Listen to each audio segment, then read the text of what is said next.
皆さんこんにちは、ネストリングスです。今回はこちら。新しく発売されたグローリー・ワルキューレとヘブンズ・リングのパーツを使って 3on3 バトルをやっていきたいと思います。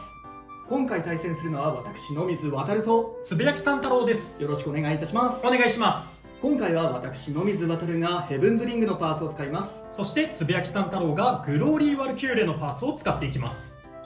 それでは早速始めていきましょう。いきましょう。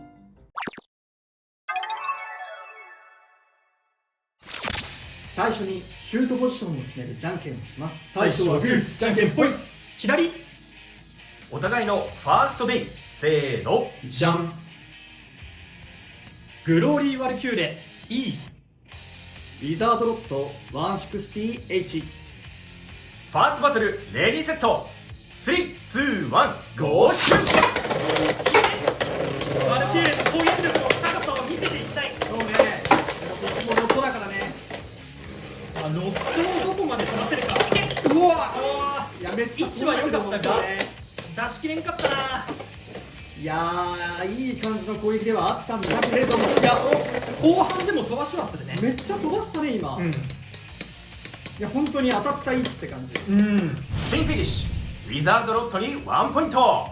まあさすがロッドといった感じだけど、本当に当たった位置というか、後半でもちゃんと飛ばす力あったね。2、3回以上はオーバーしてただろうし、序盤結構当たってなかった感じがするから、あそこさらに当たってればもっと飛ばせる回数も多かったわけで、全然そのロッドが強いっていうよりはワルキューレのポテンシャルを感じるバトルだったかなと思います。お互いのセカンドベイ、せーの、じゃん。ワルキューレボルト H450LR。 ヘブンズリング 360NR。 セカンドバトルレディーセット、3、2、1、ゴーシュッ。よかった。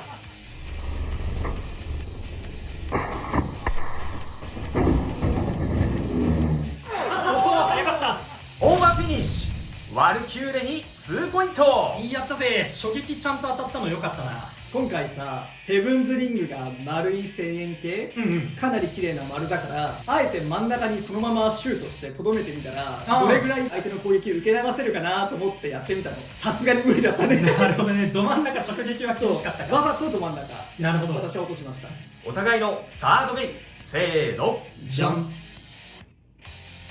ドランストライク 160R。 コバルトドラグーン 965E。 サードバトルレディーセット、3、2、1、ゴーシュッ。さあ、当たりたくないよ。持久戦は嫌だ。持久戦は厳しいからな。そう、早期決着を狙いたいが、あ、いけまだ。弱い。ただちょっと、あれや。ちょっと今、変に傾いちゃったおかげで。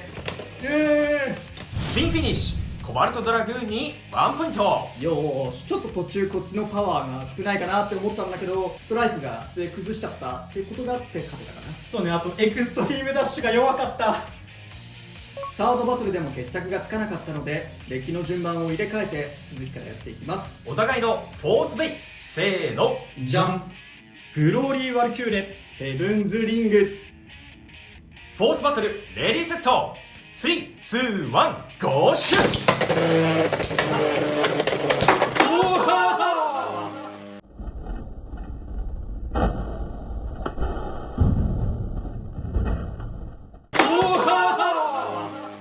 エクストリームフィニッシ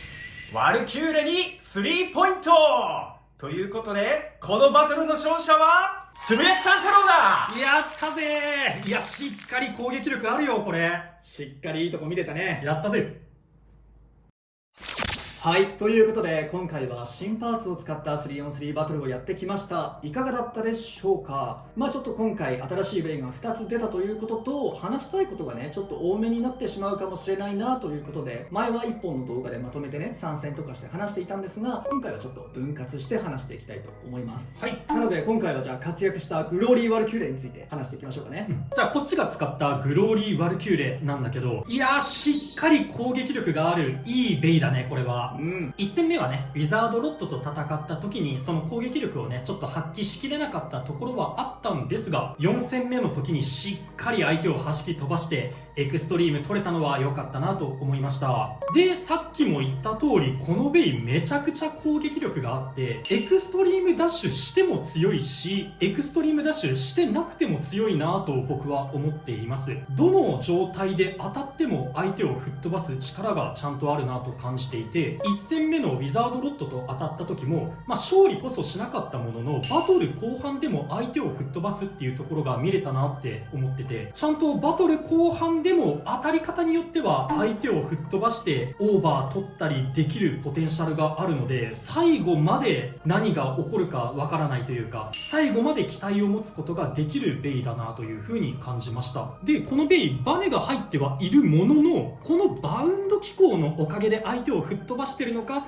単純に形が良くて相手を吹っ飛ばしてるのかっていうのは、僕はちょっと肉眼ではわからないところではあるんですが、しっかりと攻撃力のあるめちゃくちゃいいベイなので、アタックタイプが好きな人は特にね、このベイ使ってみてほしいなとは思いますね。ただね、本当今ベイブレードがなかなか買いづらい状況になっちゃってて、そこだけ本当おすすめですっていう側としてもちょっと辛いところはありますね。そうですね。あとは攻撃力だけでなく、このベイの特徴がもう一個あって、ビットのロックがめちゃくちゃ硬いんですよね。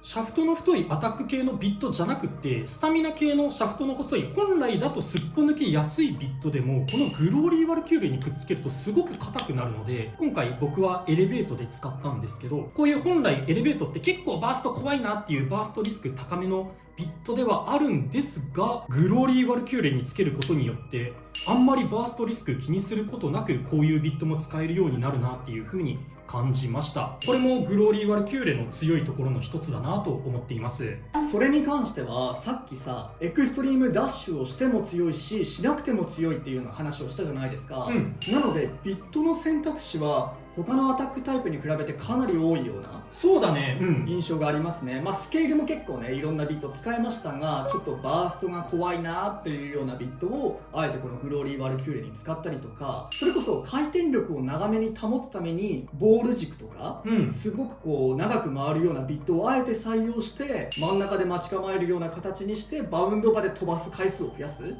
みたいな戦い方もできて、特に相手が持久だとね、お互いが真ん中に寄るのでボールとかの方がバウンド場で相手を一気に飛ばすって回数増やせるなとか、いろいろその話を聞いただけでね、今回私は使ってはいませんが、グローリーワルキューレってカスタマイズの幅もあって、でしっかりと実力もあって面白いブレードだなと思っております。そうだね、カスタマイズするところはビットだけにはなるものの、そのビットの種類でいろんな戦い方ができるのいいなって思いますね。あとはバトルが終わってちょっと気になったところなんですけど、ブレードのこういう相手としっかりぶつかり合うところの塗装が剥げるっていうのは当然っちゃ当然なんですが、ここの下のね、金色のプラパーツの部分の下の出っ張ってるところが見えますかね。ちょっと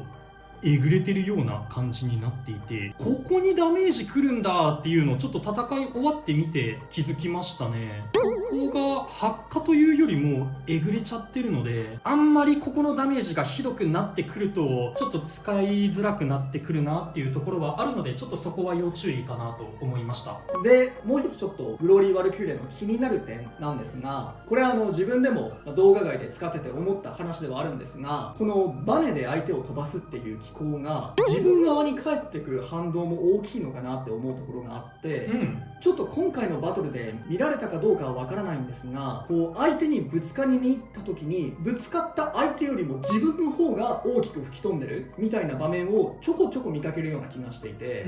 そこはもしかしたらちょっとグローリーワルキューレのマイナスなポイントにはなってしまうのかななんていうふうには感じましたね。ただでも正直何回もバトルしてるとそういう欠点が気にならないくらいにはちゃんと戦ってくれるなという印象はありますね。あとリバース率も結構高めな気がしますね。ね。リバース率といえばなんだけど、うんただこのグローリー・ワルキューレ攻撃力があまりにも高すぎて、相手を吹っ飛ばしすぎるっていうところもたまに起こるなって僕は感じちゃってます。っていうのが、相手のベイ思いっきり吹っ飛ばして、壁に当たって相手がリバースしちゃうっていうところもちょこちょこ起きるなっていう風に思ってて、攻撃力が高すぎるがゆえに相手を出し切れず戻してしまうっていうところもたまに起きちゃうなとは思いました。スケールとかのさ、エクストリームダッシュがもう勢いよく決まった時に起こるようなあ、そうそうことそう。が割ともうちょっと起こりやすいというかそんな感じがした俺は。確かにそういうところはちょっと攻撃力の高さによる弊害みたいなものはあるかもしれませんね。逆に言うとそれぐらいね、パワーはあるという証明にもなりますね。